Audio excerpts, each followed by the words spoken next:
The hearing room looked like democracy's cathedral, pillars stretching into echoes, sunlight cutting through old glass windows, dust particles hanging like unspoken words. But beneath the veneer of order, the space pulsed with something. Darker, the electric silence of performance disguised as process. Congresswoman Jasmine Crockett sat at her assigned seat, still as stone, her fingers lightly tracing the edge of her desk. Her eyes scanned the room, not to see, but to measure. Every movement in this chamber was currency, a raised brow, a shuffled paper, a microphone's flicker. Politics lived in the quiet, not the noise. Here it is, her aide Marcus whispered as he slipped the printed agenda onto her desk. His tone was clipped, cautious. Jasmine glanced at the title, Emergency National Security Session, Deep State. Infiltration, testimony of Kash Patel. She exhaled slowly, almost inaudibly, and leaned back in her chair. They're turning this into a spectacle, Marcus added under his breath. No, she said, barely above a whisper. They're turning it into a weapon? Across the aisle, Kash Patel was already seated, immaculately dressed in a navy suit tailored like a second skin. He carried the smug calm of someone who had rehearsed his martyrdom. His eyes wandered lazily over the room, pausing only once on Jasmine. Their eyes locked for a beat too long. He smiled. She didn't. The committee chair, Representative Blaine Heller, a man whose voice always seemed borrowed from a courtroom drama, banged the gavel, unnecessarily loud. This committee will come to order, the cameras panned. Live feeds lit up on multiple news networks. Social media captions had already been written before Patel even spoke. Whistleblower testifies, deep state exposed. Patel versus the machine, but Jasmine knew better. She had spent a decade studying the theater of law and the pageantry of power. The truth rarely made it past opening statements. Heller cleared his throat. Mr. Patel, the committee thanks you for your appearance. You are under oath. Please begin. Kash adjusted his mic. Thank you, Chairman. It's an honor, though a bittersweet one, to appear before this body and alert the American people to the dangerous undercurrents threatening our constitutional foundation. Jasmine tensed. The room didn't shift, but she could feel the narrative beginning to calcify. Every phrase from Patel was carefully curated, not for truth, but for virality. He spoke not to the people in the room, but to the ones watching on TikTok, on fringe cable networks, in Facebook forums where fiction could become memory in a matter of hours. Elements within our intelligence community, he continued, have acted not in defense of our nation, but in subversion of our elected leadership. They conspire, they leak, they fabricate. And they've done so with institutional protection. Jasmine's lips parted slightly. Not in shock, but in calculated timing. She jotted something down. Patel noticed. And when patriots like me speak out, Patel leaned forward, voice tightening, we're targeted not by foreign enemies, but by our own government. Applause broke from behind the press barrier. Heller banged the gavel. Again, order, please. This is not a rally. Patel sat back, smug again. He'd landed the soundbite he came for. Jasmine glanced at the silent screen on her tablet. Live comments scrolled across the CNN feed. Patriot, truth teller. He's risking everything. Her hand moved across the notepad with intention. She wasn't scribbling. She was circling, calculating the fulcrum where fact might pierce performance. She would wait. Not for Patel to finish, but for him to unravel. Across the room, Kash Patel leaned back and smirked. He thought the game was his. He didn't. No, Jasmine Crockett didn't come to play. She came to end the show. The oath meant nothing to him. Not really. Kash Patel stood with his right hand raised, his left resting near a stack of documents he claimed were heavily redacted proof. The oath was ceremonial, a gate he had to pass through to reach the real prize, attention, validation, and the manufactured aura of martyrdom. The cameras flickered again. Red dots lit up like snipers. Do you swear to tell the truth, the whole truth, and nothing but the truth? I do, he said smoothly, cutting the judge off before the phrase finished echoing. He leaned into the microphone as if sharing state secrets. Madam Chair, members of the committee, The American people deserve to know that their government has been hijacked by unelected operatives, a deep state cabal who answer to no one but themselves. The room shifted, phones came out. Journalists raised their eyebrows. A low murmur moved like wind under the tables. During my time serving under President Trump, he continued, I saw firsthand how embedded actors in the FBI, CIA, and even parts of the Pentagon systematically undermined the will of elected leadership. These aren't rogue individuals, they're organized. They're protected, and they are not loyal to the flag. He let the words hang. Across the table, Jasmine Crockett didn't blink. Her pen moved slowly across her notebook, not taking dictation, mapping pressure points. Her silence wasn't submission. It was strategy, and the media, Kash added, shifting tone, they're not just complicit, they're co-authors of the lie. They amplify smear campaigns, erase context, and turn patriots like me into threats. The committee chair, Heller, nodded somberly. Mr. Patel, can you elaborate on specific examples of this interference? Jasmine caught it, the invitation. Not challenge, not scrutiny, a gentle runway. Patel seized it. Absolutely. In 2020, I was leading efforts to declassify certain intelligence documents related to crossfire operations. Within hours of my action, leaks appeared in the Washington Post, conveniently omitting context and painting me as erratic. That's not coincidence, that's orchestration. He paused, eyes scanning the room as if daring anyone to interrupt him. No one did. Jasmine leaned back slightly, breathing in through her nose. Her voice, almost inaudible, reached only her own ears. Let them talk, she whispered. Every lie is a thread I'll pull loose. Patel pressed on, and the most dangerous part? They don't fear exposure, because no one's held them accountable. Until now? Behind him, a few conservative staffers gave subtle nods. The headlines had already written themselves, but Jasmine knew better. This wasn't testimony. It was theater wrapped in treason, and the script had just begun unraveling. The hearing recessed for lunch, but no one was hungry. The cafeteria echoed, with the buzz of staffers rewatching Patel's sound bites, slicing them into 30-second clips, uploading them onto platforms where perception outraced reality. Journalists circled like hawks above a battlefield still smoldering with the morning spectacle. Every conversation, every hallway whisper, felt like a prelude to something seismic. Jasmine Crockett sat in her office, the door closed, blinds half drawn, her suit jacket hung over her chair. Her tie was loosened, not out of fatigue, but ritual. She stared at the transcript in front of her. Red ink bled across the margins where she had circled Patel's phrasing. Organized. Protected. Not loyal to the flag, she read aloud. Then paused. He's not describing the deep state, he's describing himself. Her aide, Marcus, stood by the window, arms crossed. He's going to own the narrative if we don't fracture it fast. His TikTok's already hit 2 million views. That hijacked by unelected operatives line? Trending under hashtag Save the Republic. Jasmine pushed the transcript away. He's feeding paranoia to people who already feel invisible. That's what makes it dangerous. It's not the lie, it's the loneliness the lie speaks to. There was a long silence, then, so what's the move? She turned to face him, her eyes sharper now. I don't take his bait, I bait him. Jasmine reached into her drawer and pulled out a thin file stamped with Department of Defense insignia. Not classified, but not common. She flipped it open and tapped a highlighted paragraph. When he was deputy director, he altered the internal timeline on a security breach to protect an intelligence source that had gone rogue outside proper channels, with no oversight. Marcus frowned. He'll claim it was to protect national security, she nodded. Exactly. And I'll ask him to define national, who he thinks it includes, who gets protected, who doesn't. Her eyes narrowed. I'll corner him into revealing the real fear behind his so-called patriotism. The fear of a government that looks like me, sounds like me, asks questions he was never supposed to answer. Marcus gave a half smile. You're going to bring race into it? No, Jasmine said calmly, rising from her seat. He already did, he just didn't have the language to admit it. She straightened her blouse, tightened her ponytail. and looked into the mirror one last time.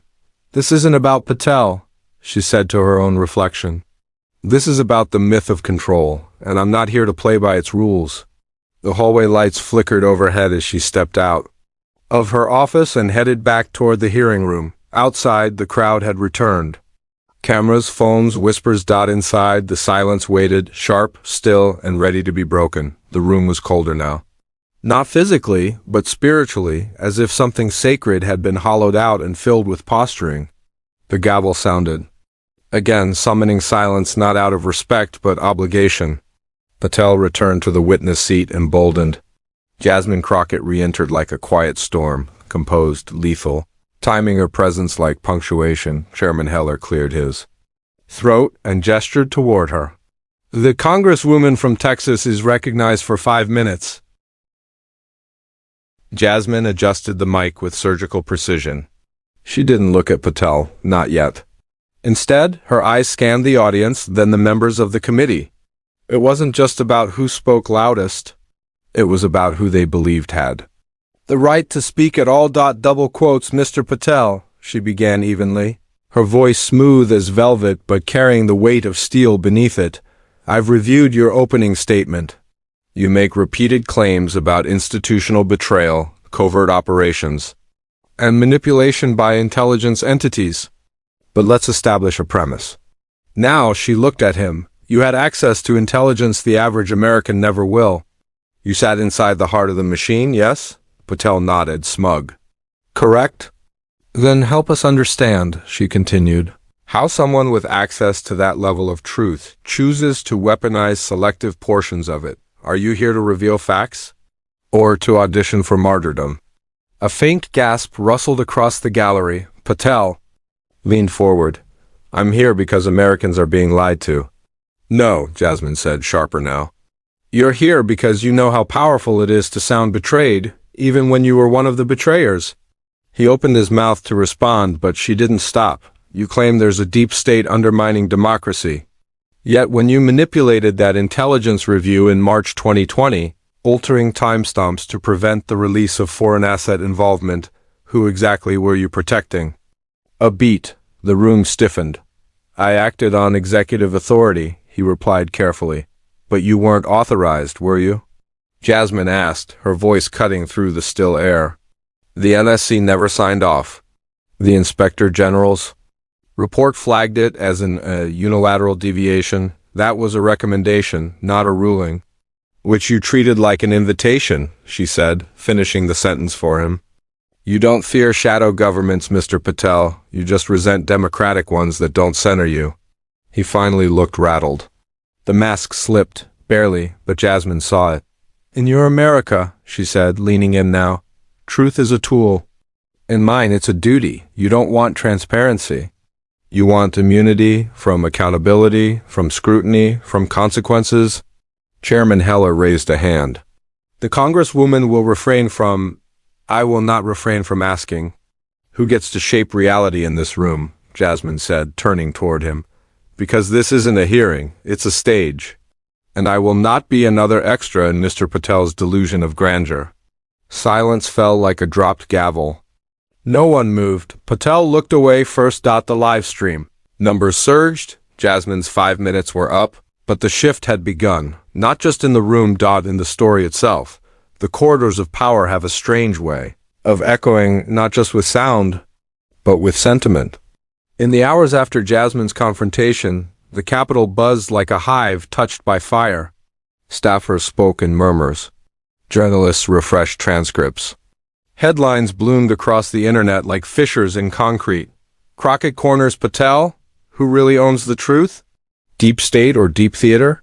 She didn't flinch. Jasmine Crockett disrupts the narrative, but behind closed doors. A backlash was already building. In a private chamber beneath the hearing room, 3 senior Republican committee members huddled.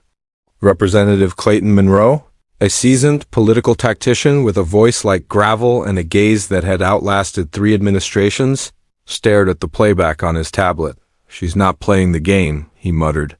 "Then she's a threat," replied Senator Dobbins coldly. A younger aide stepped in, visibly nervous. Sir, there's talk she might request a special audit of Patel's unredacted security files. If that happens, she won't, Monroe said, cutting him off.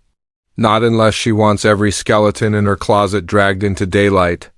But Jasmine wasn't one to bluff. In her office, she sat cross-legged on the floor, shoes off. Files spread out around her like a war map. Marcus stood nearby, watching her work. She looked calm, too calm. The kind of calm that came just before a storm shifts direction. They're going to retaliate, he said. They already are, she replied, circling another line in Patel's testimony.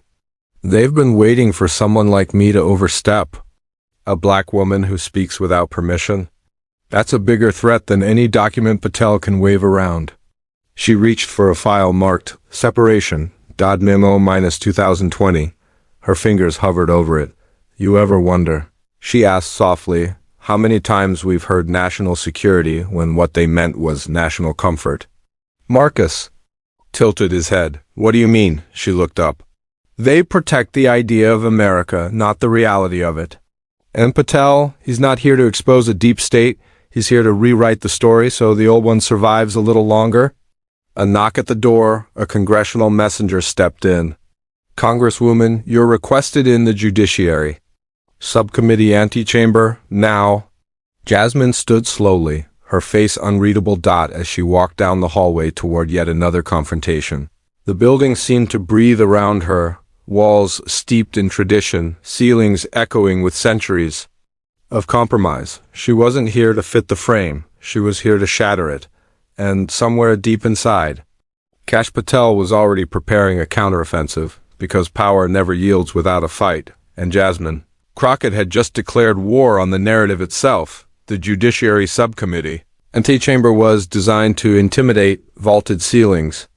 Oil portraits of stoic white men gazing down like silent judges, and a round mahogany table that reflected power more than it invited discussion. Jasmine Crockett stepped inside and didn't slow her pace. Her heels struck the marble like punctuation. 4 men sat waiting, 2 senators, 1 intelligence liaison, and Chairman Heller himself. He gestured to the only open seat. Congresswoman Crockett. She didn't sit. Is this an official session or a private rebuke?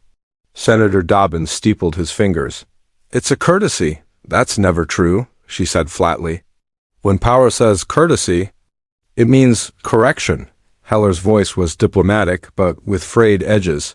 Your questioning of Mr. Patel today was incisive but inflammatory. Jasmine raised an eyebrow. Truth tends to inflame the people who've been lying. The room tensed. Be careful, Congresswoman, Dobbins said. You're threading a fine line between inquiry and partisanship. I didn't come here to sow it, she snapped. Back, I came to unravel it. The intelligence liaison, a pale man in a pale suit, so quiet he seemed more artifact than participant, finally spoke. We are receiving requests from media outlets and foreign entities about the files. Mr. Patel mentioned. There are concerns this hearing is compromising operational security, Jasmine turned to him. Then your concern is with Mr. Patel, not me. He's the one making open allegations about classified materials and manipulating context to fit his narrative. She paused, gaze sharp as a blade. Unless the real concern is that his narrative is useful until someone like me calls it what it is. Senator Dobbins leaned forward. You're walking into a storm, Crockett.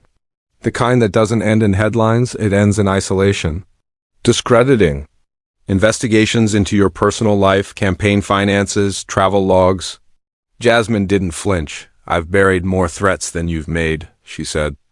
Calmly, and none of them scared me as much as silence does. Chairman Heller sighed, weariness bleeding through his polished tone. This committee is not your stage. It never was, she replied. It was his. She turned toward the door but stopped at the threshold.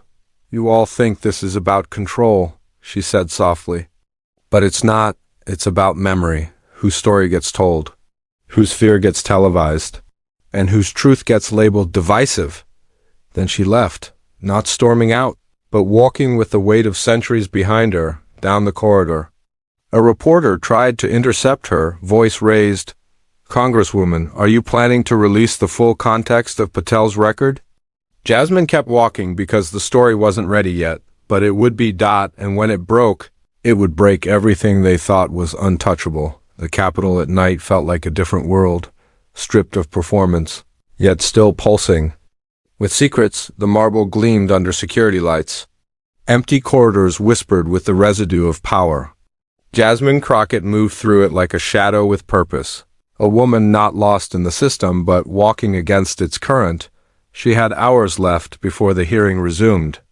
Hours to decide whether to release the full documentation on Patel's altered intelligence files.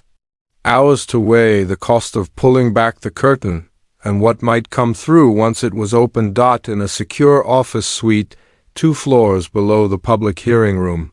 Jasmine stood before a digital terminal. The file hovered on the screen. Blinking .ovr in Memo 3A authorization code required. Marcus stood nearby, silent, watching her fingers hesitate just above the keyboard. They'll come for you, he said. Not just politically, personally, if you hit send. She exhaled slowly. I know, he swallowed. You release this and they'll say you endangered national security. That you weaponized your position, that you made it personal. She turned to face him, her eyes steady. It is personal. For every whistleblower buried, for every immigrant painted as a threat, for every black woman silenced mid-sentence in rooms just like this one. Marcus looked away, unsure how to hold the weight of her conviction. But she wasn't asking him. She was asking the system. You once told me, he said carefully, that politics was about choosing which truth you're willing to bleed for. She nodded. And now I know mine. Jasmine didn't press send. Not yet. Instead, she printed 3 copies of the unredacted memo. One for the congressional record, one for the press, postmarked for anonymous delivery, and one for him, back upstairs. Patel's office suite glowed with dim lamplight. He stood at the window, sipping whiskey, rehearsing lines to a mirror that had seen 100 masks. He didn't notice the envelope slipped under the door until the quiet returned. He picked it up. His name, no return address, no insignia. Just paper and reckoning. Inside, a single photocopy of the memo, his signature circled, timestamp highlighted, and 3 handwritten words scrawled across the margin. This is your truth. Down the hall, Jasmine walked back toward the chamber. Tomorrow, Patel would return to the stand, but this time, he would be the one defending his record. And this time, the lies would tremble first. The chamber was full before sunrise. Cameras perched, like vultures along the rafters. The press gallery swelled with anticipation, not for policy, but for confrontation. America had tuned in, and this time it wasn't for a debate. It was for a reckoning. Kash Patel entered like a man wearing armor made of headlines. His suit, crisp expression rehearsed, confidence artificially inflated. But behind his eyes was a flicker, the kind that lives in men who've seen their lies touched by fire. He clutched the envelope Jasmine had delivered the night before. He hadn't spoken of it, but he hadn't thrown it away, either. Chairman Heller gavelled the session into order, his tone already taut. Mr. Patel, you are reminded that you are under oath. Congresswoman Crockett, you have 10 minutes. Jasmine didn't rise immediately. She let the silence stretch, long enough for the tension to pulse. Then she stood, slow and deliberate. Her presence felt different today. Not confrontational? Certain, Mr. Patel, she began.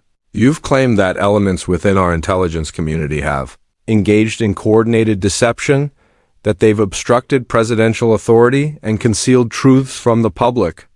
You framed yourself as a reluctant witness to corruption, a whistleblower even. Patel gave a small nod, attempting humility. But I have to ask, Jasmine continued, stepping forward, when you unilaterally altered the intelligence. Summary in March 2020. Removing specific foreign actor references and changing the order of dissemination, were you acting in service of the truth? Or were you protecting a political narrative? He inhaled sharply. I followed executive guidance. From whom? I won't reveal private counsel.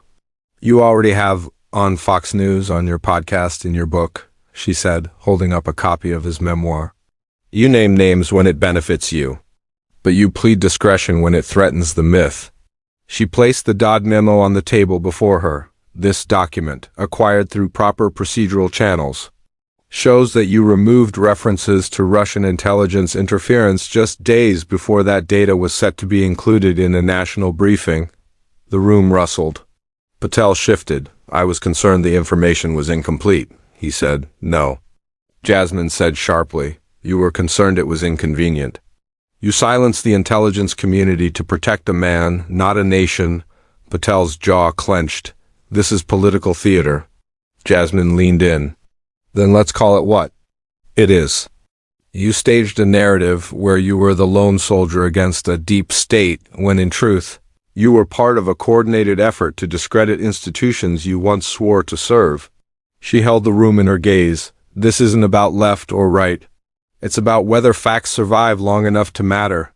You claim to hate the deep state, but you don't want transparency? You want dominance? You want to rewrite the rules to excuse the sabotage you call patriotism. Patel looked toward the chairman for rescue. There was none. A low murmur swept through the chamber, not chaos, but recognition. Jasmine spoke one last time. Quieter now, you turned your back on truth. But truth remembers. Then she sat. The silence that followed was not empty. It was full, with the weight of something ancient waking up. And this time, it had a voice outside the chamber. America was on fire, not with flames, but with questions. Cable news ran live breakdowns of Patel's testimony. Social media fractured into factions. Some hailed Jasmine as a truth teller. Others called her a traitor to the narrative they'd been fed for years. Opeds poured out like blood from an old wound. Crockett's cross-examination may have cracked the deep state myth. Kash Patel, hero or architect of deception? Truth on trial. What does patriotism look like in 2025? But inside the walls of Congress, where the spectacle had momentarily ended, another trial began, quieter, more insidious, and far more dangerous. Jasmine sat in her office with a notice on her desk, a formal ethics review, initiated by the Oversight Committee, anonymous complaint, allegations of misconduct, improper handling of classified documents, an inquiry into her staff's activities. Marcus stood still, reading the notice over her shoulder. They're coming after you sideways? No, Jasmine said.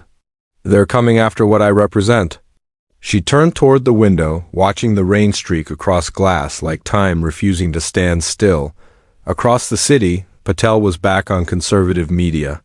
His tone was more defiant now, defensive, even spinning Crockett's revelations as misinterpretations, accusing her of playing the race card, the victim card, the radical insurgent card. But the truth clung to him like smoke. You released that memo, Marcus said finally. Didn't you? I didn't have to, she replied. The system leaked it from me. The real one, not the one they built for press conferences and flag pins. He looked at her, confused.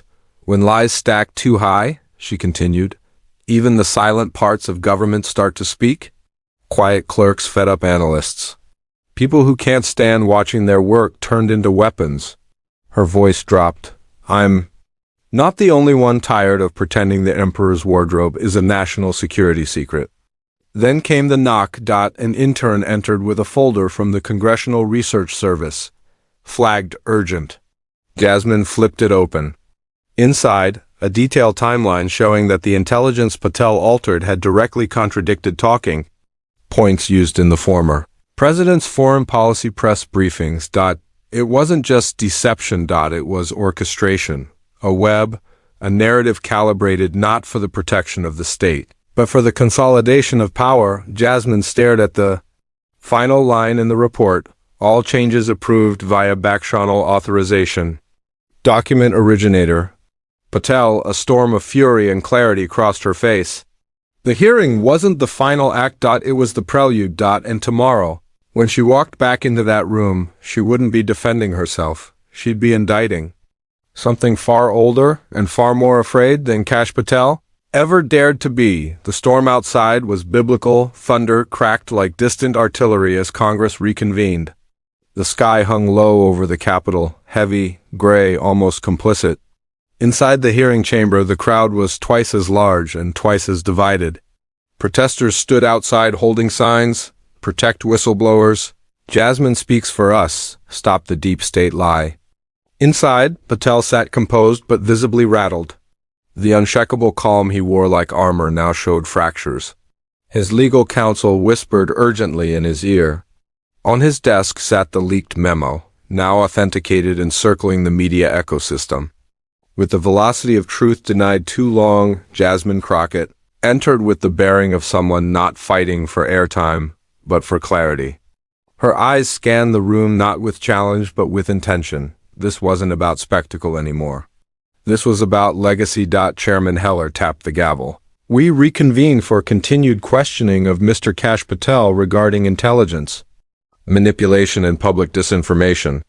Congresswoman Crockett, you have the floor.